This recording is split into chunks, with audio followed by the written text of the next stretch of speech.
Buenas noches, bienvenidos a otra edición de Cosechas y Negocios.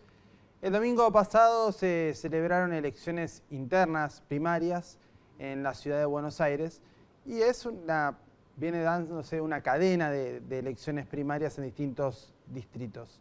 Por lo cual voy a aprovechar para saludar a Cristian Mira.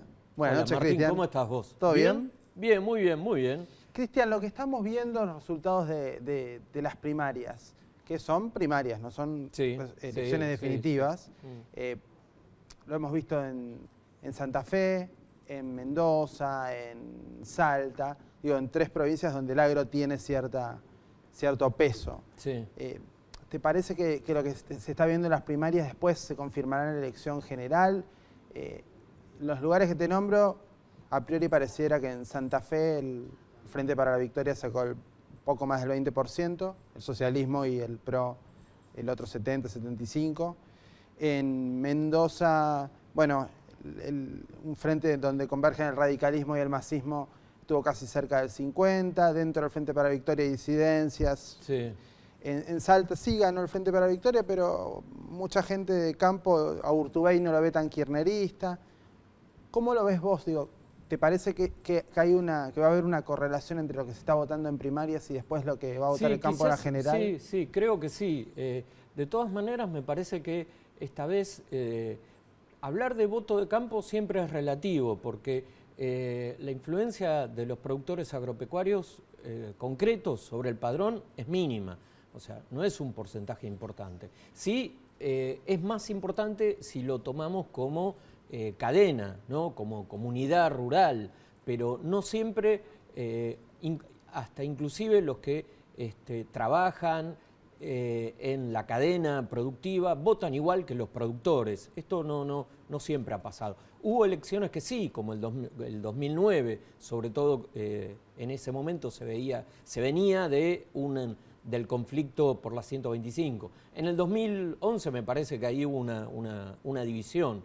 Pero sí creo que hay algunos factores que están influyendo en la decisión del voto que tienen que ver con la economía, como es la crisis de las economías regionales, ¿no? Hoy la mayoría de las economías regionales, azúcar, vid, limón, citricultura, tienen problemas de competitividad, o sea, precios bajos a nivel local, costos altos, precios bajos a nivel internacional. Hay fruta que se está quedando en los árboles, que otros productores la están tirando en el piso porque no la pueden cosechar. Y si, por ejemplo, vamos a la zona de la pampa húmeda, bueno, también hay problemas económicos. Y creo que antes que las urnas vamos a ver cómo vota de alguna manera el campo el mes que viene, con la siembra de trigo. Se empieza a sembrar el trigo y es el primer cultivo que se va a sembrar con un gobierno y se va a cosechar con otro. Hay quienes dicen que, bueno, por ejemplo, desde el PRO se alentó a los productores a sembrar porque, en teoría, si llega a ganar Macri, Macri prometió eliminar las retenciones, las regulaciones que pesan sobre el mercado. Pero hay productores que se están manejando con cautela respecto de esto, ¿no? Que quieren ver efectivamente qué es lo que va a pasar. Pero me parece que un indicador del cambio de clima, de ánimo o no, lo vamos a tener el mes próximo con la siembra de trigo. Así que bueno, ahí me parece que de alguna forma el campo va a tener una expresión concreta sobre lo que piensa respecto del próximo gobierno. Perfecto. Uno de los aspectos que casi, por lo menos, siempre cuando hablamos de los precandidatos, tenemos que hacer la aclaración de que hay 3 que están más arriba en las encuestas, pero que hay otros más que también, por supuesto, pueden tener chances. Hablamos de Macri, Massa, Scioli, como los 3 con mayor cantidad de chances, pero también puede ser, no sé, Margarita Stolbizer por su espacio, o a lo mejor otro candidato en el Frente para la Victoria. No lo sabemos, hablamos de lo que sabemos hasta ahora. 2 de 3 dicen que el marco regulatorio de servicios públicos tiene algunos problemas. lo que pagamos los porteños y los que vivimos, yo he vivido, la gente que vive en el conurbano, por la luz y por el gas, no guarda relación con lo que pagamos por el resto de productos y de servicios que están en la economía. Exacto. Pero andá al país del mundo que se te ocurra, el que quieras, pero el que quieras, no hace falta discriminar, no te digo Estados Unidos, andá al país del mundo que quieras y no vas a encontrar que una factura de luz hogareña, domiciliaria, es más barata que una bajada de taxi. Y hoy prácticamente pasa eso. Hoy tomarte un taxi desde el Obelisco hasta Corrientes y Callao te sale más caro que una factura de luz por un bimestre. Sí, exacto. Eso no pasa. No quiero que me digan, me comparás con Estados Unidos. Eso no pasa en Estados Unidos, en Europa, en Asia. No conozco tanta realidad de los países africanos, pero dudo que pase en África. Lo mismo en el gas hubo algunas modificaciones, pero de todas formas las tarifas son muy baratas en relación a lo que se paga en el supermercado, a lo que se paga en un montón de otros precios de la economía. Algo pasó con las tarifas de luz y gas, ese retraso tarifario del que dan cuenta por lo menos Macri y Massa, está impactando en la calidad del servicio. Hemos tenido cortes de luz en los últimos años de una forma a mansalva. En el último verano han sido muchísimos, en diciembre de 2013 hubo muchísimos. Algo está pasando, evidentemente. Sí, se depende del estado del tiempo para que haya más o menos cortes. Hay que estar rogando. Claro. En marzo el sistema estuvo al borde del colapso porque hizo una temperatura más elevada de lo que se estimaba. Algo está pasando en el sistema de luz y de gas, algo que me parece que es muy grave, pero para opinar mejor hemos convocado a Santiago Urbistondo. Santiago es licenciado en Economía, ha hecho doctorados en Chicago, tiene un montón de trabajos publicados sobre servicios públicos y es probablemente una de las personas que más sepa sobre regulaciones y probablemente nos pueda orientar sobre qué ver que puede ser mejor o cómo se puede llegar a corregir esto que me parece que no hace falta ser ningún genio. En la luz por lo menos no da más. Y en el gas creo que todavía no quedó tan evidente, pero las empresas están muy pendientes de una ayuda estatal para poder cerrar sus balances. Están en estos días rogando una ayuda estatal para cerrar sus balances. También está Aguas, que es otro tema de servicios públicos, quizás Aguas está un poquito más regularizado. De esos temas vamos a hablar con Santiago Urbistondo. Así que vamos a una pausa y ya volvemos.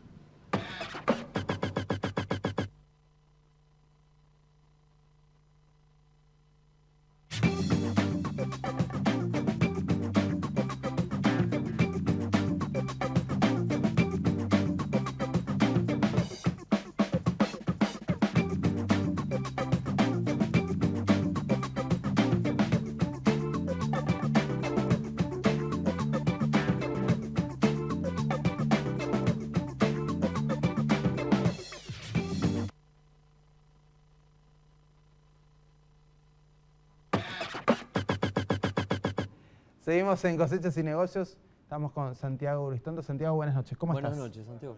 Muy bien, gracias por la invitación. Santiago, ¿cómo definirías la situación de la prestación de los servicios públicos y de las tarifas de servicios públicos? Te preguntaría primero por luz, luego por gas y finalmente por agua.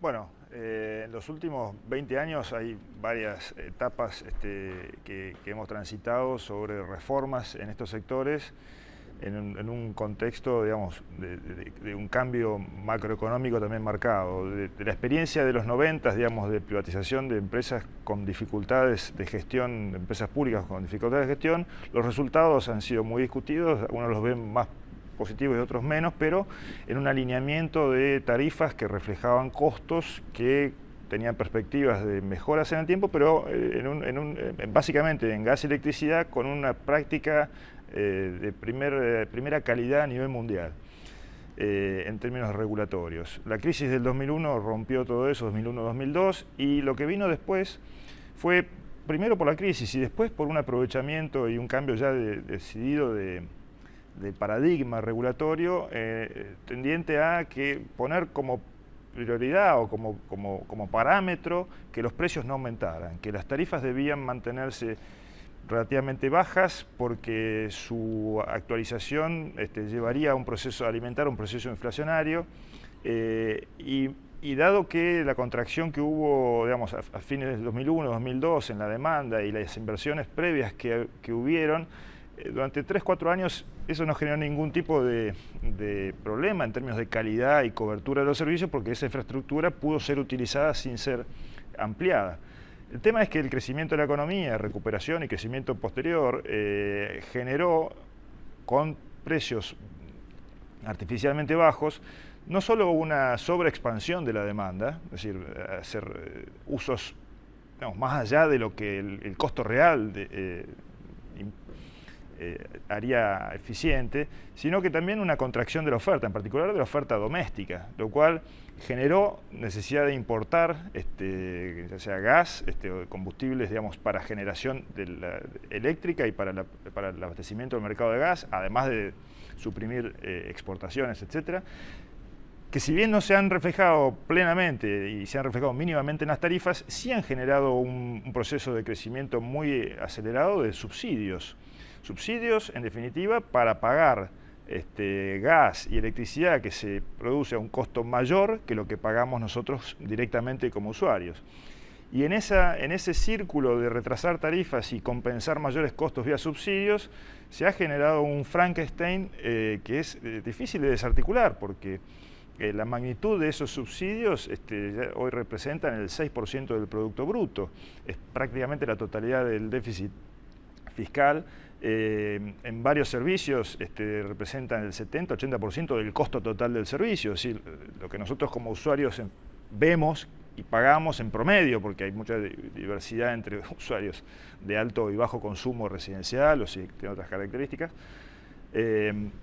Entonces, eso no es sostenible, no es algo que sea positivo para nosotros como sociedad. Desarmar ese mecanismo es, yo creo, un tema central.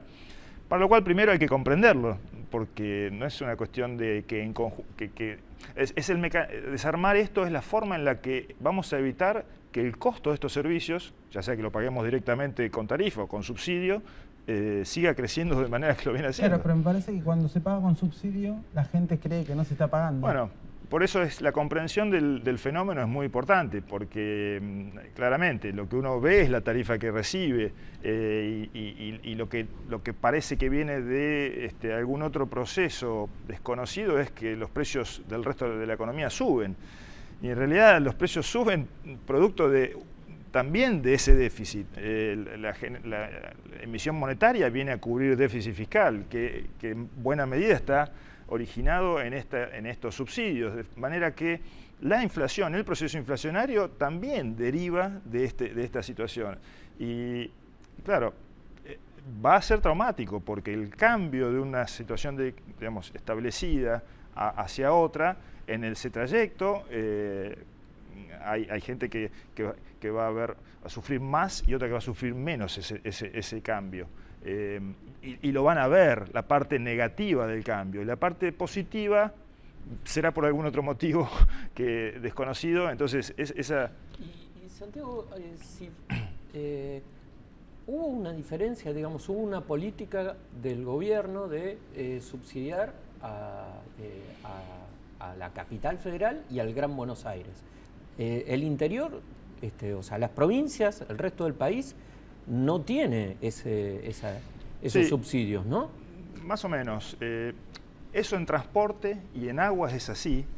Transporte público pasajero, digamos, a nivel ya sea de los ferrocarriles urbanos como del sistema de colectivos, de autotransporte pasajeros, los subsidios van prácticamente en su totalidad a los usuarios en Capital Federal y Gran Buenos Aires. Otro tanto ocurre, digamos, con lo que es el congelamiento de tarifa de la parte de distribución eléctrica y de gas natural en el área de Buenos Aires. Bueno, y de gas natural, pero ya en gas natural es el congelamiento en todo el país, claro, de las tarifas de distribución y transporte. La generación eléctrica, en definitiva, son subsidios que van a todo el país, porque entonces hay una parte que es transporte y agua, fundamentalmente a Gran Buenos Aires, pero hay otra parte de los subsidios que en realidad son recibidos por todo el país. Lo que sí ocurrió también es una diferencia en términos de que la distribución eléctrica en la capital federal y Gran Buenos Aires mantuvo precios congelados y las provincias decidieron aumentar las tarifas de transporte, de distribución de sus propias áreas de concesiones y de sus propias empresas públicas. Ahí hay un motivo de desfasaje de tarifas, pero que no son subsidios, es una decisión distinta de las provincias sobre adecuar los márgenes de distribución versus la nación de no hacerlo. No es necesariamente un subsidio contabilizado, sí genera un problema de calidad de servicio directamente diferencial entre un área y otra. Pero hoy tenemos, digamos, facturas en el interior, no sé, estoy pensando Santa Fe, Córdoba, por ejemplo, en luz, que son 3 veces la de capital. Claro, sí, y hay mayores diferencias todavía. ¿Por qué? No porque el precio de la energía eléctrica sea distinto, el que adquieren las distribuidoras para vender a sus usuarios, sino que el margen de distribución de esa distribuidora es muy superior al margen de distribución que está congelado en el Gran Buenos Aires. Santiago, te propongo una pausa y ya seguimos hablando de esos temas. Vamos a un corte, ya volvemos.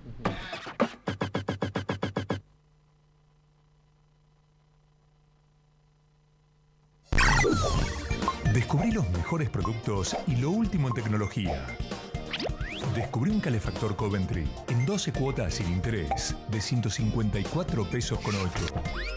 Garbarino nos conecta más que nunca. CNH Industrial, líder global en el sector de bienes de capital, unifica en Argentina las operaciones de Iveco, Case, New Holland y FPT Industrial, contribuyendo al desarrollo de ciudades, la producción de alimentos, la construcción de rutas y obras de infraestructura y al transporte. CNH Industrial, donde está el desarrollo, está nuestra marca. Hay algunos que le ponen nombre a su auto. Por ejemplo, la nave, la naranja mecánica o el perla negra. Y nosotros le pusimos nombre a la manera de tener tu auto. Leasing, de Provincia Leasing. Porque, por ejemplo, por cada 1.000 pesos de su valor, pagás 19 pesos por mes. Acordate, Leasing es Provincia Leasing. Buenos Aires, activa como nunca. Gobernación Daniel Scioli.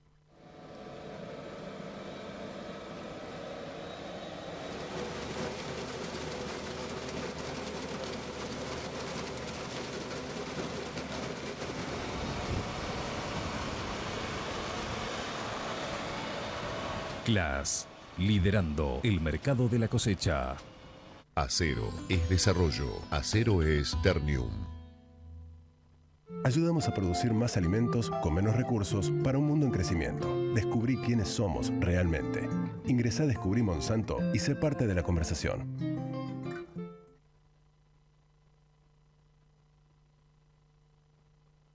Auspicia este programa.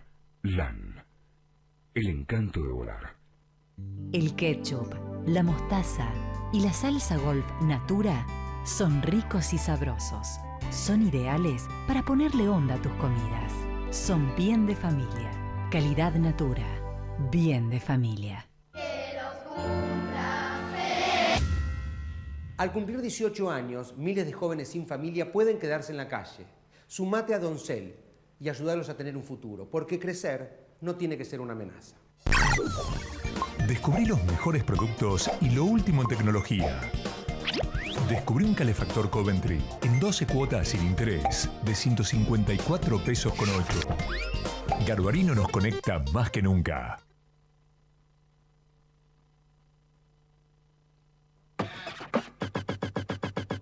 Seguimos en Cosechas y Negocios, estamos con Santiago Urbistondo hablando sobre la situación de los servicios públicos. Santiago, quería preguntarte, un cambio sobre esta política de subsidios a los servicios públicos o sobre la política general de los servicios públicos, ¿tendría que hacerse en forma gradual o de shock? Porque hay gente que dice que si, por ejemplo, se corrigen las tarifas, digamos, de un mes a otro, eso podría generar un efecto inflacionario. En términos del sistema, ¿vos crees que tendría que hacerse de una vez y a partir de ahí se cambia o hay alguna forma de hacerlo gradual? Sí, yo creo que es imposible hacerlo de una vez, por la magnitud de los ajustes que hay que realizar y por el impacto inflacionario que claramente tendría al inicio de una nueva gestión. No lo veo viable en términos económicos, me parece que sería inviable en términos políticos. A la vez, yendo en el camino inverso y decir vamos a hacerlo muy gradualmente, tampoco me parece viable en el sentido de que fallaría en generar la perspectiva cierta de que las nuevas reglas lleven a ese sinceramiento y genere decisiones de inversión consistentes con esa nueva perspectiva. Yo creo que hace falta una transición, que uno podrá definirla en 3 o 4 años, y que en esa transición también es muy importante, la viabilidad política genera la necesidad de continuar asistiendo a una porción de la demanda, no menor, pero no de una manera tan anárquica como se ha hecho hasta aquí. Es decir, digamos, 30-40% de los usuarios de menores recursos deben continuar con un trato preferencial. El tema es que ese trato preferencial no debe estar dado en que el precio por unidad de consumo que enfrentan sea ridículamente bajo, induciéndolos a un mal uso, sino que la compensación venga por sumas fijas, donde los precios que enfrentan son los correctos y sus decisiones de consumo son correctas, pero el costo que les genera a ellos sea asistido fuertemente para, por ejemplo, que su erogación, su factura, el monto de su factura, de su consumo actual no cambie, por ejemplo, pero que si consumen más enfrenten el precio verdadero y no una cosa tan artificial. Hay mecanismos por los cuales uno puede pensar en algo que sea viable, factible. Pero estimás en un 30%. Digamos que si hablamos de... Uno puede definir hasta dónde llega. Los pobres, ¿cuál es el nivel de pobreza? ¿Es el 30% o es el 40%? ¿O uno tiene que emplear el 40% para tener una sustentabilidad política que haga creíble? Porque si no tiene credibilidad no va a funcionar tampoco. O sea, toda reforma que no sea creíble no genera los resultados, porque todos estamos dudando cuándo se cae, cuándo es el día que retrasan el segundo periodo de ajuste porque hay una oposición feroz. La credibilidad es fundamental para que funcione. Y entonces uno tendrá que analizar si es 30-40% de los usuarios de menor consumo, que representan un porcentaje menor de la masa de consumo a subsidiar, porque el consumo típicamente es menor para los usuarios de menores ingresos que para los de mayores ingresos. Entonces, no es algo inviable, no es algo en absoluto inviable, pero es de una magnitud que por 10 años de retraso no es menor. Con una inflación acumulada del 800% no es menor. Eso te iba a decir, inflación acumulada 800% y mientras tanto en ese periodo, ¿qué recomposición de tarifas promedio? Varía de sector a sector, pero puede haberse, y entre tipos de usuarios, es muy distinta la realidad enfrentada por un usuario de R4, digamos, en el eléctrico que consume más de 2.800 kilowatts, hora por mes, paga 8 veces más tarifa que lo que pagaba hace 10 años. Y uno de bajo consumo, el mínimo consumo, paga 10% más o lo mismo. Es muy variable según sector. Podemos hablar de aumentos de 100, 150% nominal. Llegado al ejemplo del caso de los ferrocarriles, por ejemplo, representa menos del 10% el boleto de lo que es el costo del servicio, ¿sí? Costo de servicio que no es en conjunto más bajo que lo que era hace 10, 15 años. Es el doble en términos reales, es más del doble según cuál sea el índice de actualización que uno tome. O sea, es un servicio que es nos es caro. Aunque no lo paguemos directamente, paguemos solamente, lo que estamos pagando es el 10% de lo que cuesta. Y el 90% lo estamos pagando por otro lado.